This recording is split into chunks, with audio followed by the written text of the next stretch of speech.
가 인사하실까요? 사랑하고 축복합니다. 네, 하나님의 사랑과 축복이 여러분들의 가정과 또한 일터 가운데에 넘쳐날 수 있기를 바라겠습니다. 네, 여러분들은 신앙생활을 하시면서 어떤 은사를 받으셨습니까? 여러분 혹시 하나님께 간절히 받기를 소망하고 있는 그러한 구하는 은사들이 있으십니까? 네, 혹시 이 시대에는 더 이상 은사가 필요치 않다라고 은사를 하찮게 여기거나 등한히 여기시는 분들은 있지 않습니까? 여러분, 은사는요, 오늘날 이 시대에도 여전히 필요한 것인 줄로 믿습니다. 주님께서 이 땅에 교회를 세우시고 또한 그 교회가 교회될 수 있도록 하기 위하여서 성도들에게 허락하신 선물이 바로 은사인 것이죠. 그래서 이 은사는 정말로 귀한 것이고 또 생명을 살리고 세우는 데에 정말로 소중하게 사용되어지는 것이 이 은사인 것입니다. 사도 바울은 고린도전서 12장부터 14장에까지 이 은사와 관련해서 말씀을 하고 있는데요, 여러분, 이 은사들은요, 한 가지 중요한 공통점이 있습니다. 모두 사랑 가운데서 행할 때에 그 은사가 제대로 발휘되어진다라는 것이죠. 그래서 사도 바울은 지난 13장에서 사랑에 대한 부분들을 이렇게 길게 또한 말씀을 하셨던 것입니다. 그런데도 여러분, 이 고린도 교회 성도들에게 여전히 문제가 되었던 은사가 하나 있었습니다. 무엇인가 하면 바로 방언의 은사였습니다. 왜냐하면 이 고린도 교회 성도들은 이 헬라의 이원론적인 사고방식에 영향을 받은 사람들이었습니다. 헬라의 이원론적 사고방식이라는 것은 영적인 것은 거룩하고 가치 있고 의미 있는 것이지만 세상적인 것은 썩어져 없어질 것이고 하찮은 것이라고, 이렇게 성스러운 것과 세상적인 것들을 딱 둘로 나뉘어서 생각하는 그런 사고방식이었던 것이죠. 그래서 말에 있어서도 사람의 말은 하찮은 말이지만 천상의 언어는 정말로 소중한 가치와 의미가 담겨 있다라고 생각해서 특별히 천상의 언어라고 생각했던 방언을 귀하게 여기고 특별히 여기면서 그 방언에 대한 사모함이 남달랐던 교회가 바로 고린도 교회였던 것입니다. 물론 여러분, 이 방언을 사모하는 자체를 문제 삼을 이유가 없습니다. 왜냐하면 방언이 주는 유익이 있기 때문이죠. 그래서 4절 말씀을 보게 되면 방언을 말하는 자는 자기의 덕을 세우고 라고 이렇게 말씀을 하고 있습니다. 여러분, 여기서 자기의 덕을 세운다라는 것이 무엇입니까? 남들 앞에서 나를 높이고 또한 존귀하게 만드는 것을 이야기하고 있습니까? 그렇지 않습니다. 그 이어지는 4절 하반절 말씀을 보면 예언하는 은사는 바로 교회의 덕을 세운다라고 해서 이 덕이라는 것이 무엇이냐? 믿음을 성장케 하는 것이다 라고 지금 말씀을 하고 있는 것입니다. 결국 여러분, 우리가 방언을 한다라는 것은요, 우리 자신의 영적인 유익과 믿음을 성장시키는 데 도움을 준다라는 것입니다. 실제로 여러분, 기도할 때 어떻습니까? 한 보통 기본 두세 시간은 여러분 기도하시죠? 네, 그래도 기도에 용사드리고 정말 하나님 앞에 구하는데 그 정도는 기본적으로 해야 되는 거 아니겠습니까? 근데 제가 이렇게 지금 말씀을 드리는데 웃는 분들이 계세요. 왜 그래요? 두세 시간 기도한다라는 것이 이게 장난이 아니거든요. 정말 어려운 거예요. 30분 이상 기도하는 것도 쉽지 않은 것입니다. 그런데 여러분, 이렇게 두세 시간, 아니 밤새도록 기도할 수 있게 도와주는 은사가 있는데 그것이 무엇입니까? 바로 방언의 은사인 줄로 믿습니다. 여러분, 우리가 방언의 은사를 받을 때에 이 기도에 있어서 정말로 막힘이 없게 하여 주시고 하나님 앞에 정말 열정적으로 기도하면서 지치지 않고 하나님을 구할 수 있게 하는 기도가 바로 이 방언 기도가 주는 영적인 유익인 것입니다. 특별히 이 방언의 은사를 가지고 기도하게 되면 영들을 분별하고 대적하는 데 있어서도 아주 강력하게 기도할 수 있는 수단이 되는 것이 이 방언의 은사인 것이죠. 그러기에 사도 바울은 이 방언을 말하는 자는 자기의 덕을 세운다라고 이야기하면서 5절 말씀을 보면 이렇게 말씀합니다. 나는 너희가 다 방언 말하기를 원한다라고 이렇게 말씀하고 있는 것이죠. 사랑하는 여러분, 방언의 은사를 사모하실 수 있기를 바라겠습니다. 방언의 은사로 기도의 담력을 얻고 또 악한 영들을 물리치고 승리할 수 있는 그러한 기도의 용사들이 다 되실 수 있기를 바라겠습니다.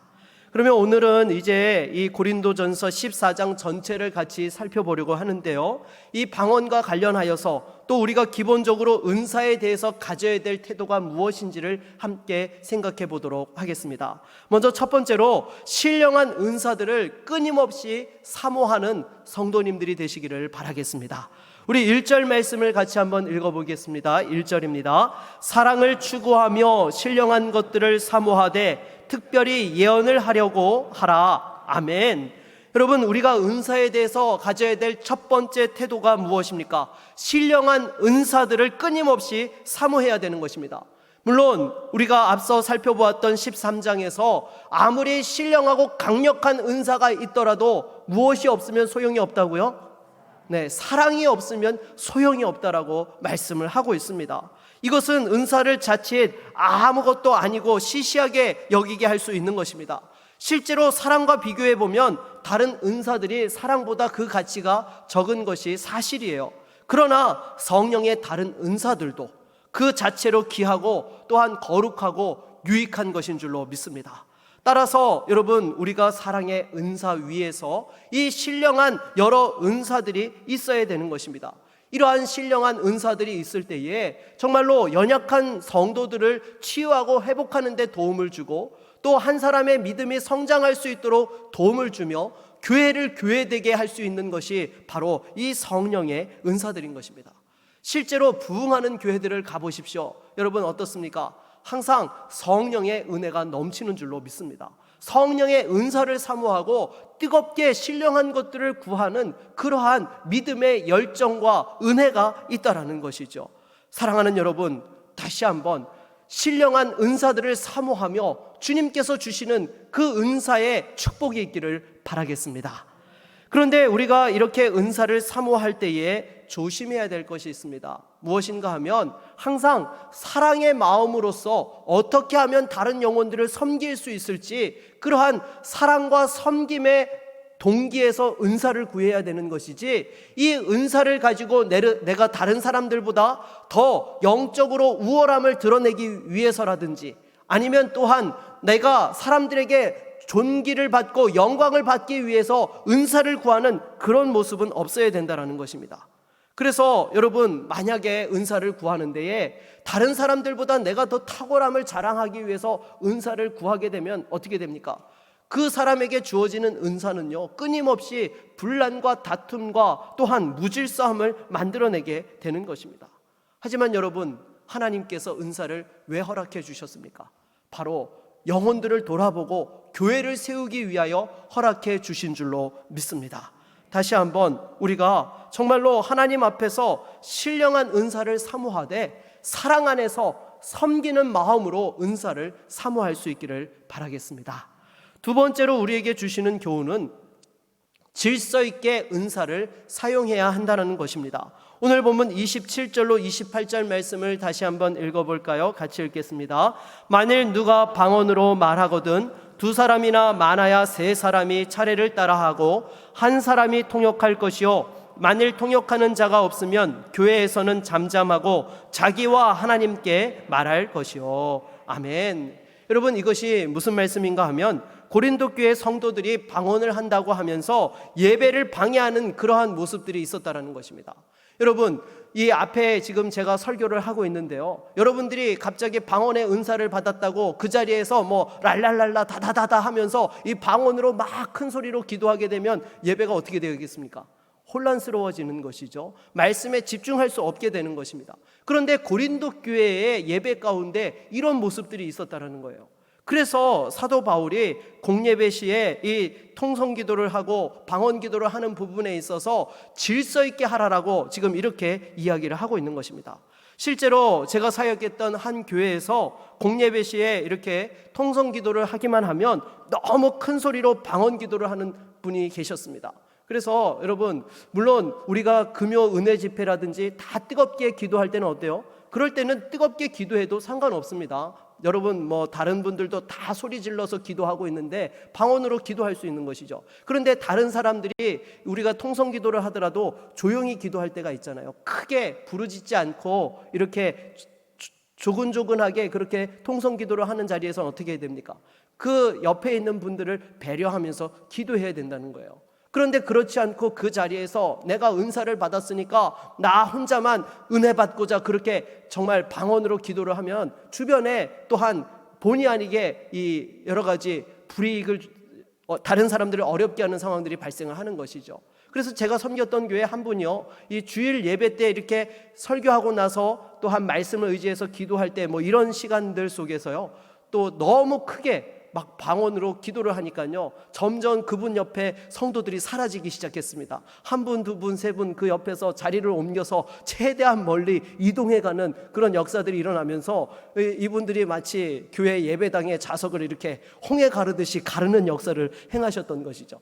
주변에 있는 분들이 막 와서 나중에 하소연을 하는 거예요. 목사님, 저분이 좀 그래도 교회에서 질서 있게 기도를 했으면 좋겠는데 이런 부분에서 너무 어렵습니다라고 하소연해서 결국에는 가서 정중하게 말씀을 드렸어요. 집사님이 귀한 은사를 받으셨지만 이렇게 또한 성도들이 기도하는 것을 봐가면서 또 방언 기도를 하셔야지, 남들이 조용히 기도하는 상황 속에서 혼자서 너무 크게 기도하면 오히려 다른 사람의 기도를 방해할 수 있습니다라고 제가 좀 자제를 부탁을 드렸더니요, 이분이 저한테 오히려 역정을 내는 거예요. 아니 목사님, 성도가 은혜 받아서 기도하는데 목사님이 그렇게 기도를 해방할 수 있냐고 저한테 막 따지더니 나중에는 교회를 떠나는 역사가 일어났던 것입니다. 네, 다른 교회로 이렇게 가셨던 것이죠.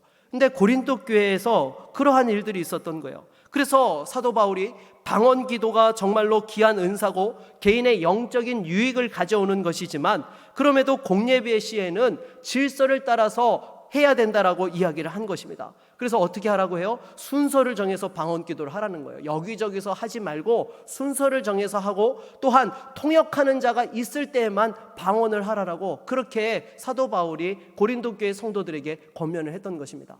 여러분, 여기서 통역이라는 것이 무엇입니까? 여러분, 방언 기도는요, 기본적으로 못 알아듣습니다. 네, 하나님께서 그 통역의 은사, 통변의 은사를 주셔야지만 그 의미들을 깨닫게 되는 것이죠. 심지어 방언 기도하는 사람도 하나님께서 그 통역의 은사를 주시지 않으면요, 그 의미가 무엇인지를 모를 수 있는 것이죠. 그런데 이 통역의 은사를 받은 분이요, 여러분, 이 다른 사람이 방언 기도를 하면 그 옆에서 그 방언을 해석해서 기도해 주는 거예요. 신기하죠? 하나님의 역사 가운데 그런 일들이 있는 것입니다. 그런데 이 방언으로 기도하는데 통역을 해주는 사람이 없으면요, 옆에 있는 성도들에게는 그게 무슨 소리로 들려요? 아무 의미 없는 소리로 들려지게 되는 것이죠. 오히려 함께 기도하고 싶어도 그 기도에 동참할 수가 없게 되는 것입니다. 그래서 사도 바울이 이 통역하는 사람이 있을 때만 이 방언을 하라고 그렇게 이야기를 한 것입니다. 그러니까 여기서 지금 방언 기도를 하는 거는 우리가 평상시에 통성 기도하는 때에 방언 기도하는 거랑 의미가 다른 거예요. 사람들이 이렇게 조용한 상황 속에서 한 사람이 방언 기도를 대표적으로 하는 것이죠. 근데 통역이 있어야지, 통역이 없으면은 그 방언 기도를 하지 말라라고 이야기를 한 것입니다. 만일 여러분, 우리들도 마찬가지입니다. 은사를 사용해서 교회를 섬길 때예요, 항상 이것이 질서 가운데서 또한 다른 성도들에게 유익이 되어야지, 그렇지 못하면 그 은사를 사용하는 부분에 있어서는요, 다시 한번 하나님 앞에서 점검을 해봐야 되는 것입니다.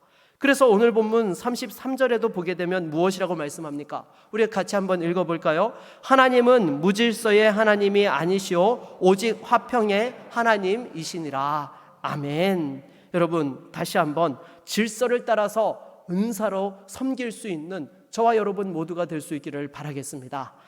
그런데 이어지는 35절로 34절로 35절 말씀을 보게 되면 이해하기 어려운 말씀이 나옵니다. 우리 한번 같이 읽어보겠습니다.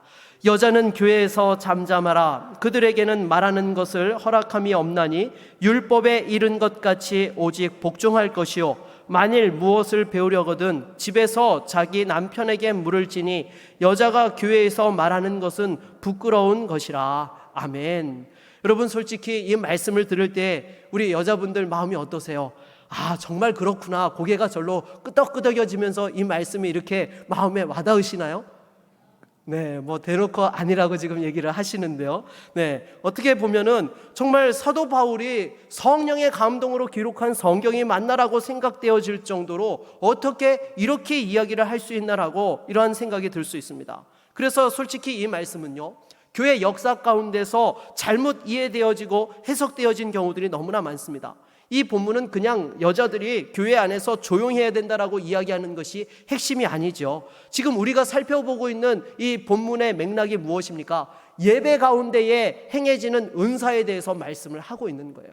그래서 예배 가운데에 방언을 하려고 하면 통역하는 사람이 있어야지만 그것이 예배의 유익을 가져오고, 그래서 너희들은 방언의 은사도 사모하지만은 예언의 은사를 사모해서 또렷또렷하게 그 의미들을 전달할 수 있게 하라라고 지금 그와 같은 이야기를 하고 있었던 것입니다. 그런데 그 와중에 왜 지금 여자들이 교회에서 조용해야 된다라고 이야기를 하고 있는 것입니까?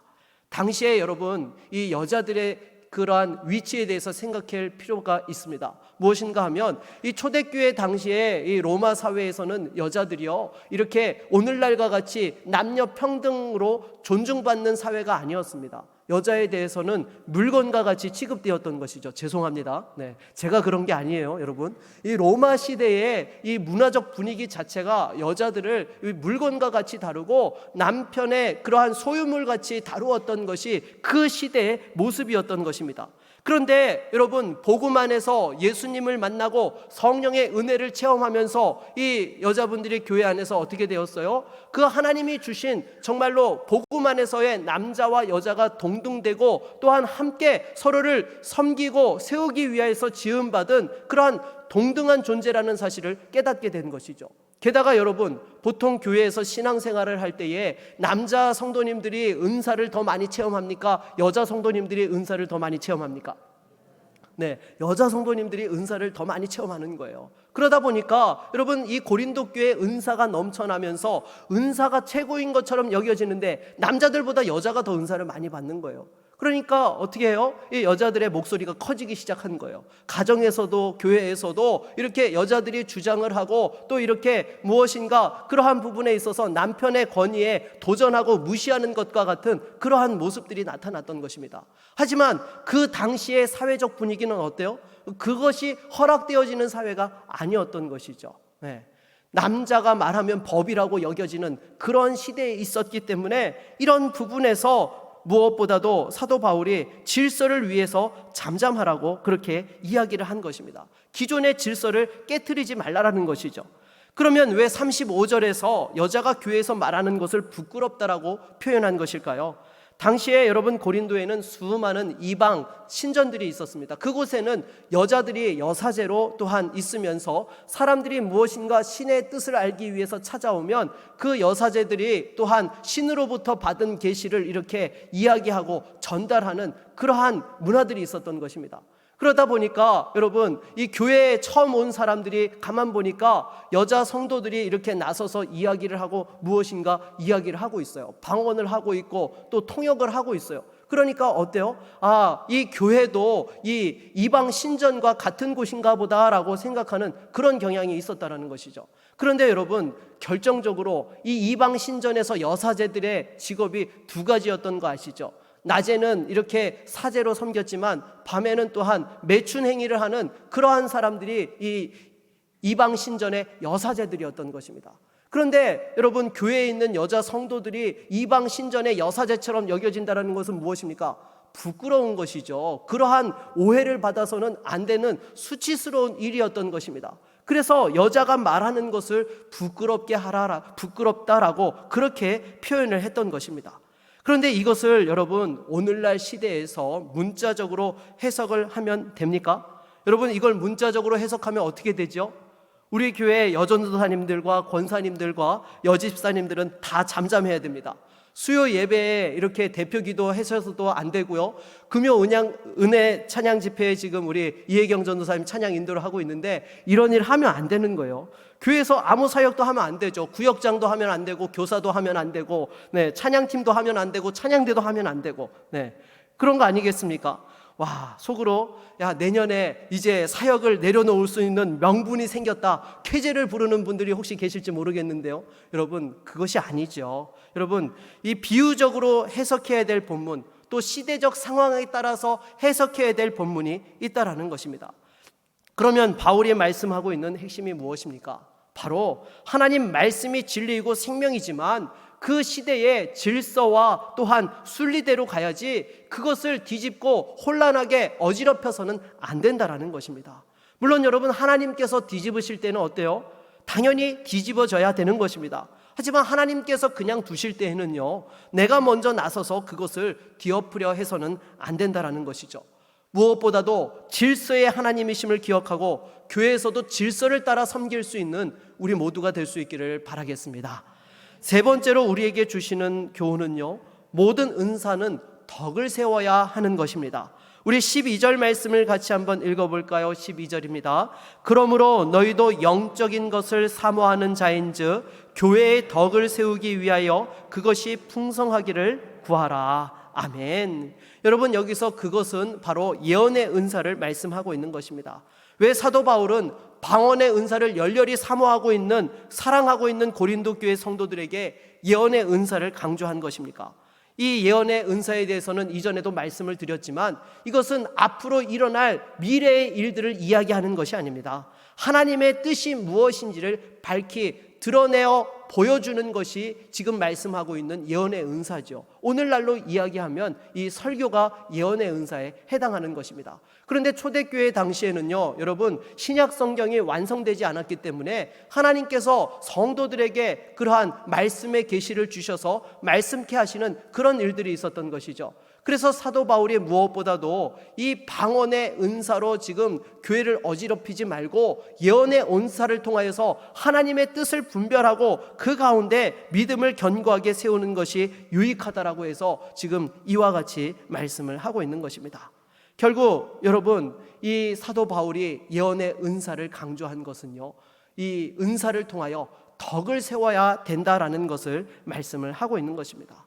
저와 여러분들도 마찬가지입니다. 항상 우리가 은사를 사용해서 교회를 섬길 때에 그 결론은 덕을 세울 수 있어야 되는 줄로 믿습니다.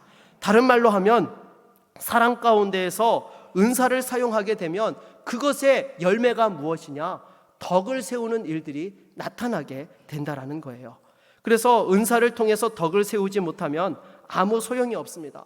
그런데 이 사실을 깨닫지 못하고 어떤 사람들은 너무나 신비하고 또한 초자연적인 것에만 치우치는 극단에 있습니다. 특히나 우리나라 사람들이 어떻습니까? 영적인 것에 민감한 그러한 사람들입니다. 이성적이기보다는요, 이 직관적이고 영적인 것에 더 잘 반응하는 것이 대한민국 사람들인 것이죠. 그래서 무엇인가 초자연적인 역사가 있다라고 하면 그것이 주는 의미가 무엇인지는 생각하기는커녕 오히려 그 현상에만 집중하는 그런 모습들이 있는 것입니다.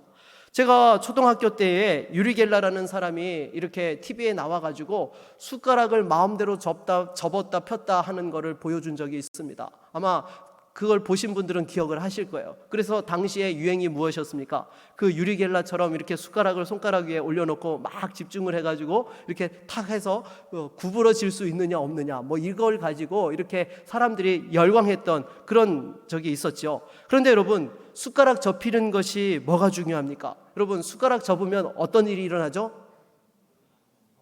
네, 숟가락을 못 쓰게 되는 역사가 일어나는 겁니다. 숟가락 하나 버리게 되는 거죠. 여러분, 그렇지 않습니까? 이렇게 정말로 저도 막 억지로 막 숟가락을 막 이렇게 휘우려고 해가지고 막 구부러뜨려 놨는데 나중에 펴니까 울퉁불퉁하니까 숟가락만 하나 버렸다고 엄마한테 혼났던 적이 있습니다. 여러분, 무엇보다도요, 이 은사가 있고 또한 초자연적이고 기적적인 역사가 있다 하더라도요, 여러분, 그것이 주는 의미가 무엇인지를 우리가 알아야 되는 거예요. 여러분, 만약에 그것이 없으면 그것에 너무 빠져들어가고 심취할 필요가 없다라는 것입니다.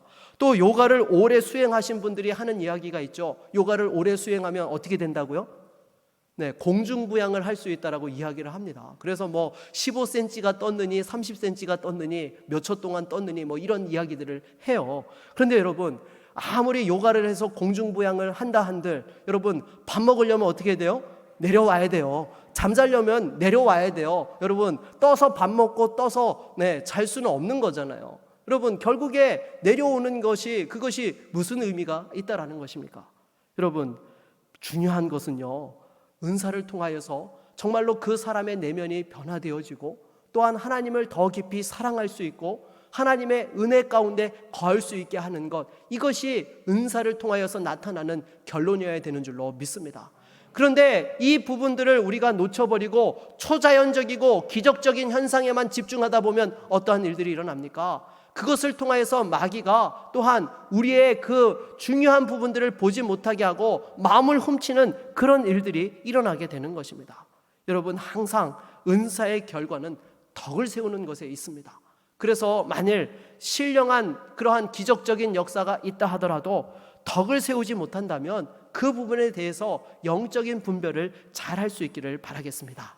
그리고 또한 은사는요, 여러분, 적절하게 사용해야 됩니다. 너무 극단적으로 이 은사에만 치우치면 여러분 어떻게 돼요? 교회에 혼란을 가져오게 되는 것이죠. 여러분, 항상 교회에는 무엇이 우선해야 되는 것입니까? 말씀과 기도가 우선해야 되는 줄로 믿습니다. 여러분, 이 말씀과 기도가 우선되어야지, 여러분, 은사를 너무 극단적으로 추구하다 보면요, 오히려 말씀과 기도의 권위보다도 은사를 위에 놓으면서 교회의 그 질서를 무너뜨리고 혼란스럽게 만드는 그러한 일들이 일어나는 것입니다.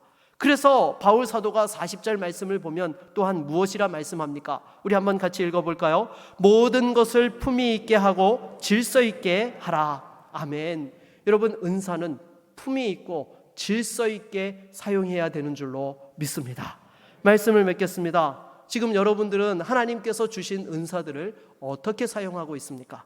나의 유익이 아니라 교회와 성도들의 유익을 위해서, 덕을 세우기 위해서 사용하실 수 있기를 바라겠습니다.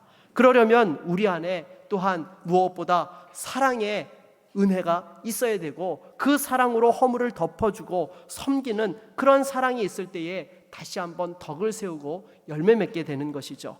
이러한 또한 은사로서 귀하게 쓰임받을 수 있는 믿음의 종들이 될 수 있기를 주의 이름으로 축원합니다.